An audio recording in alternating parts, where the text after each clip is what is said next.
네, 여러분 수업을 시작하겠습니다. 자, 표준 분석법. 이제 분석법은 국내외 신뢰받을 수 있는 국제 규격 실험 방법을 채택한다. 이렇게 써 있네요.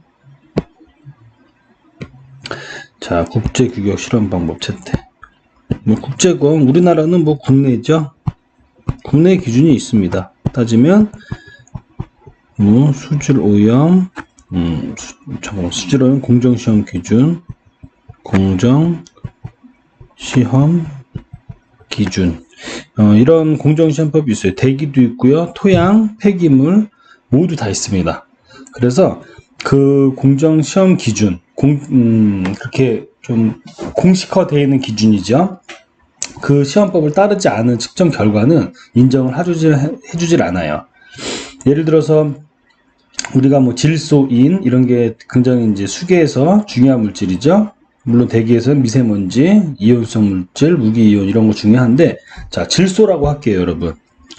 질소를 배출오염 기준이라는 거는 어떤 이제 공장이나 어느 시설에서 배출되는 기준입니다. 기준이 정해져 있어요. 공장이든 폐수처리장이든 하수처리장이든 어떤 기준들이 있는데 그 기준을 넘어서면 안 되는 거예요. 질소가 있습니다. 20ppm 이하가 기준이에요. 근데 제가 집에서 그냥 분석하는 겁니다. 집에서 분석해서 제가 집에서 분석해 봤더니 질소가 15ppm이었습니다. 그래서 이거는 괜찮습니다 라고 이야기를 하면 누가 믿어줄까요? 안 믿어주죠? 절대 안 믿어줬습니다. 그래서 공정시험 기준을 항상 준수해야 돼요. 그래서 오늘 제가 이 공정시험 기준이 어디에 있는지 한번 보여드리겠습니다. 자, 여기에서 인터넷에서 환경부를 치고 들어갑니다. 자, 환경부 들어가요. 자, 여기다가 수질오염 제가 한번 해봤어요, 사실. 이걸 또 갑자기 헷갈리면 안 돼서 바로 여기 검색에 뜨네요. 자, 수질오염 공정시험 기준을 환경부에서 검색을 합니다. 물론 여기다가 다른 실험법을 검색을 해도 다 나와요. 법령까지 다 나옵니다. 자, 그러면은 법령 고시. 이게 법으로 되어 있으니까 공정시험 기준을 클릭을 하겠습니다. 수질오염 공정시험 기준의 자세한 내용은 상단 메뉴 첨부 파일 버튼을 이용하십시오. 상단 메뉴 첨부 파일. 여기 있는데, 자, 전체 내용을 한번 zip 파일로 받아보겠습니다.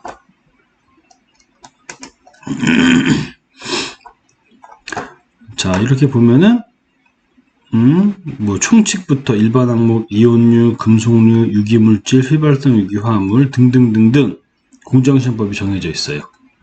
자, 하나 봐볼까요? 이온류 뭐가 있나 봅시다.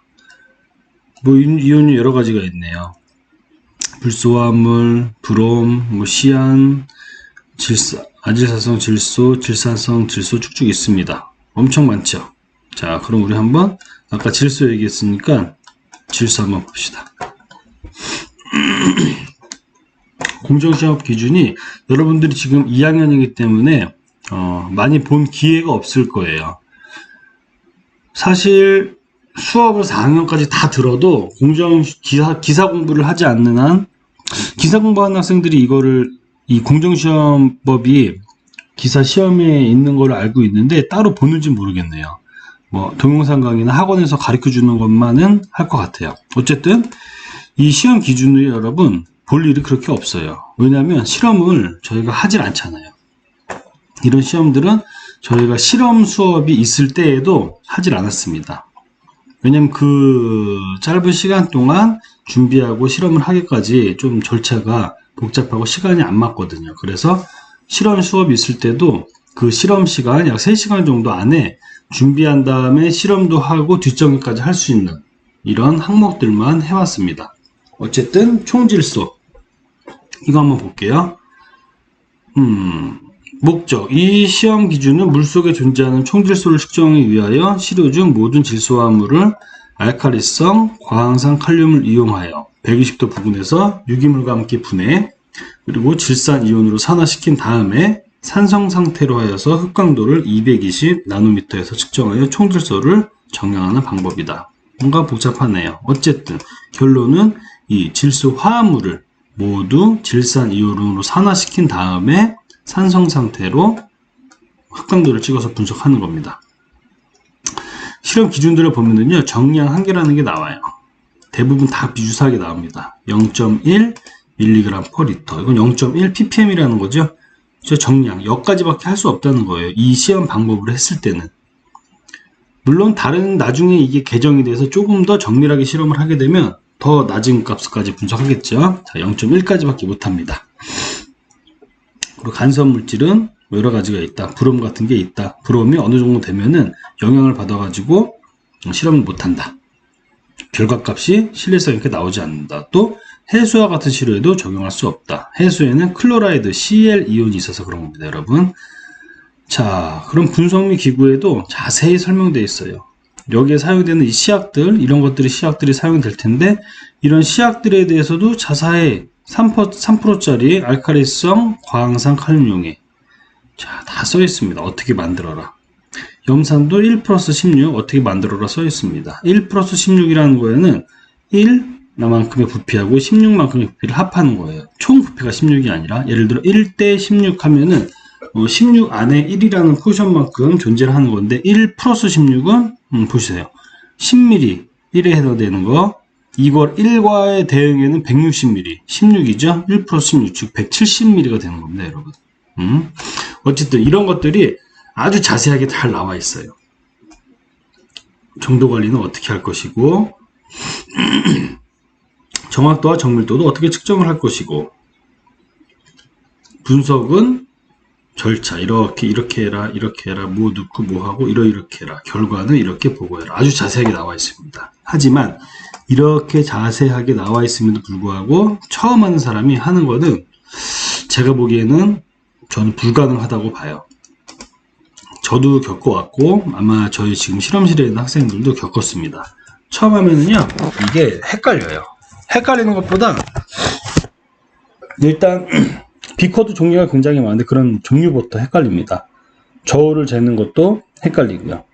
어쨌든 자, 지금 본 거는 이 공정시험 기준이라는 게 존재한다. 반드시 반드시 이거의 절차에 맞게 분석을 해야 된다는 겁니다. 이게 이제 표준 분석법. 미국에는 스탠다드 메소드라고 표준 분석법이 있어요. 우리나라도 거기에서 유사하게 전 세계가 유사한 내용들로 다 맞춰서 만들어져 있습니다. 자, SI 단위계의 기본 단위. SI가 이제 국제 표준 단위예요, 여러분. 국제 표준인데, SI라는 거는 뭐 시스템 오브 인터내셔널 유닛이라고 그래가지고 국제 표준 단위입니다. 자, 보면은 기본 단위가 있고요. 유도 단위가 있어요. 일단 기본 단위를 곱하고 나누고 이런 것들이 결합한 것들이 유도 단위인데, 이거 아마 여러분들 우리 1학년 때 대충 배웠을 거예요. 그래서 오늘 1학년 때 배운 것들을 한 방에 쫙 머리에서 되새겨 보면서 한번 복습하는 개념으로 들으시면 되겠습니다. 자, SI 단위의 기본 단위. 질량에는 킬로미터, 길이에는 미터, 시간에는 초, 온도는 켈빈, 전류는 암페어, 물질의 양은 몰, 조명도는 칸델라. 이런 식으로 이런 것들을 표현하기 위해서 기본 단위를 사용을 하고 단위 표현은 이거다. 이렇게 사용을 합니다. 그리고 아주 기본적으로는 여러분 60m라고 할게요. 자, 여기 아이고 죄송합니다. 이게 컴퓨터가 이게 한 칸 띄는 거예요. 60 띄고 미터 이렇게 쓰는 게 정석이에요, 여러분. 단위랑 숫자랑은 한 칸 띄워서. 어쨌든 자, 이거에 대해서 이제 우리가 기본적으로 단위 환산한 거 조합하고 만들어 보는 걸 해봐야겠죠? 우리 1학년 때 했습니다. 2학년 때 빨리빨리 복습을 해보도록 할게요. 자, SI 단위계의 접두사 미터겠네. 미터. 여기는 미터. 자, 길이 단위인데 지금 길이의 기본 단위 미터죠. 자, 여기가 지금 길이입니다. 1m를 기준으로 해가지고 10배는 데카, 100배는 헥토, 1000배는 킬로. 우리가 많이 쓰는 거죠. 킬로미터. 자, 10배 낮으면 0.1 대시. 자, 100배 되면 센티미터. 그죠? 많이 쓰는 겁니다. 밀리미터도 많이 써요. 마이크로미터, 나노미터 등등등 많이 씁니다. 자, 지수 표시는 이렇게 돼 있고요. 여러분들 모든 수의 영승은 1이죠? 자, 1을 기준으로 다다다다 위로 아래로 됩니다. 킬로자가 들어가거나 그러면은 저기 뭐지? 1000배. 그죠? 1000배씩 차이 난다는 거. 아주 쉬울 거예요, 여러분. 다 배운 겁니다. 자, 기본 단위 환산 연습. 자, SI 단위 시스템 오브 인터내셔널 유닛이라 써 있고요. 단위 환산에서 주의할 점. 미터, 인치, 센치, 센티미터, 뭐 피트, 야드, 킬로미터 등은 모두 길이를 나타내는 동차원이지만 서로 다른 단위이다. 서로 다른 단위이지만 같은 차원, 동차원이기 때문에 단위 환산이 가능하다. 즉, 차원이 다르면 단위 환산이 불가능하다는 겁니다. 단위 환산뿐만 아니라 연산도 불가능하죠. 그죠? 그리고 동차원끼리 관계를 알아야 되고 동차원끼리의 관계라고 함은 1m는 100cm와 같다. 이런 것들, 차원이 같은 것들, 그런 것들을 우리가 기본 단위 환산 연습에서 작년에 했습니다.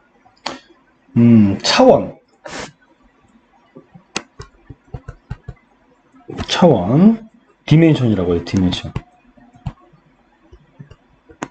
아이고, 이게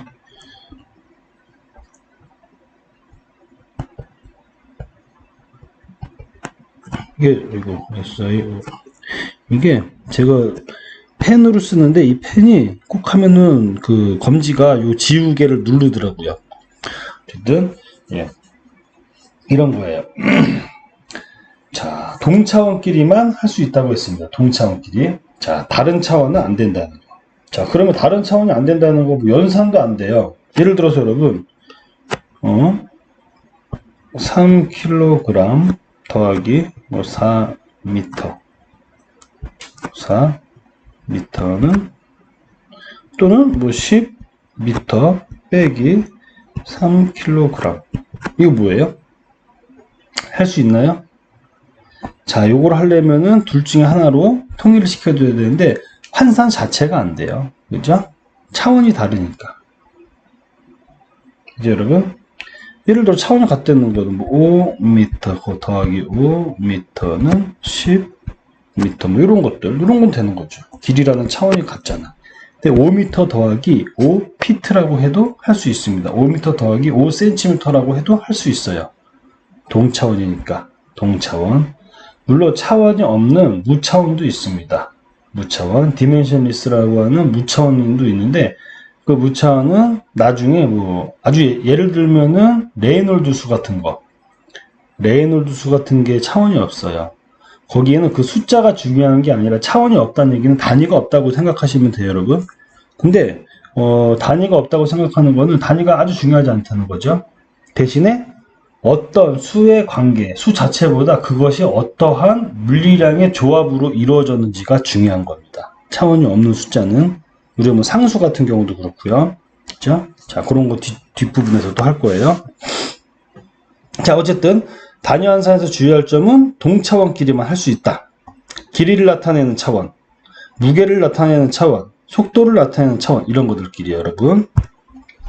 자, 여기서 이제 보면 되겠네. 키 176cm는 몇 피트인가? 피트, 길이를 나타내는 차원이에요. 그죠? 동차원입니다. 우리 충분히 문제 풀 수 있을 것 같아요. 허리둘레 32인치는 몇 센티미터인가? 그리고 허리 70kg은 몇 파운드인가? 다 같은 차원이죠. 하루는 몇 초인가? 시간을 나타내는 데이와 초 같은 차원입니다. 자, 그러면 새 슬라이드 잘라내기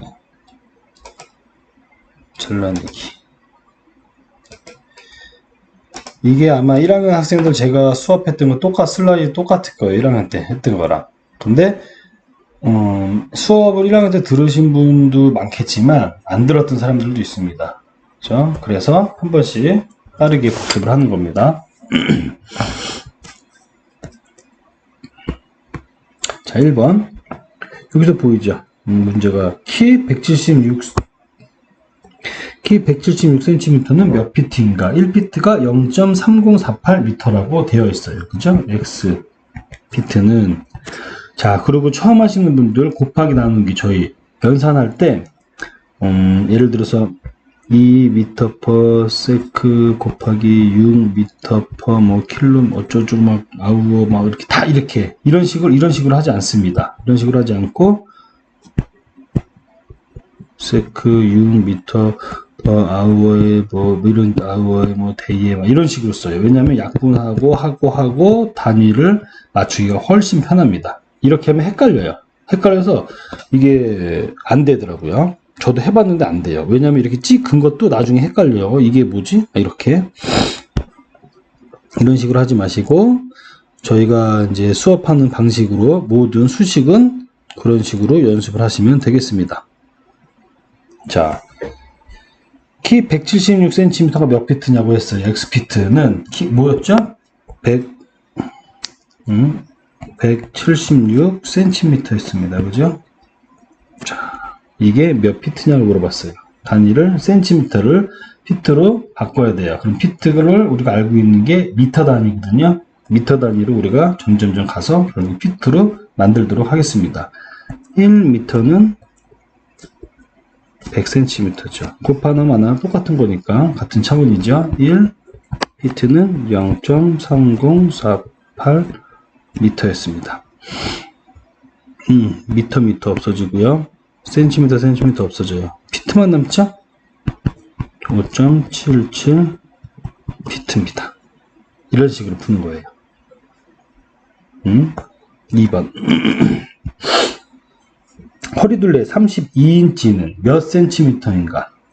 1인치가 2.54cm입니다. 그렇죠? 그러면은 X 센티미터를 물어봤습니다. 뭐가 32인치가 샥. 자, 그런데 1인치 몇 센치예요? 2.54cm예요. 뭐가 1인치가 같은 거예요, 이거. 자, 그러면은 인치 없어지고 센티미터만 남기네요. 81.28cm. 뭐 몇 미터냐 물어봤으면 여기 한 번 더 했을 텐데, 그죠? 자, 우리 여러분 옷 사러 갈 때 인치로 나와 있는 데도 있고요. 허리 몇 센치로 나와 있는 데도 있습니다. 자, 이렇게 알면 우리가 쉽게 할 수 있어요.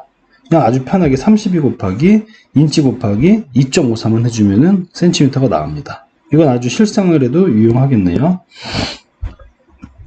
3번. 70kg는 몇 파운드인가? 1파운드가 453.6g이라고 써 있습니다. X 파운드인가? 라고 물어봤습니다. 뭐가? 70kg짜리가 1000g이고요. 1000g인데 이거는 1kg죠. 왜 1kg를 우리가 kg로 왜 갔을까요? 이거를 이제 이 kg는 약분을 해주고 이게 약분이라고 하나? 어쨌든 같은 걸 지어줄 거고요. 이 g이 나온 거는 파운드랑 g과의 관계를 알고 있기 때문에 이렇게 나온 겁니다. 1 파운드는 453.6g이 되겠죠. 킬로그램. 파운드만 났겠죠. 154.32 파운드 이렇게 나왔습니다. 자, 4번. 하루는 몇 초인가? 이거 그냥 외우고 있는 사람도 있을 것 같아요. X세크. 우리 막 초등학교 때 아니고 중고등학교 때 수학하면서 막 이런 거 외워놨죠, 여러분? 그래도 풀어볼게요. 1. 하루가 몇 초냐 물어봤습니다. 계속 지어줄게요. 하루를 지어주려면 똑같은 거 24시간. 하루하루 점점 이렇게 한 단계 다운되는 겁니다. 이 24시간 지어주고 싶어요. 그럼 60 분이겠죠? 또 이거 분 지어주고 싶네. 60 세크 땅 하면은 66씩 곱하고 66 곱하고 24까지 곱하면 86,400초가 되겠습니다. 그죠, 여러분? 자, 시간 관계상 첫 번째 동영상은 여기까지 하도록 하겠습니다.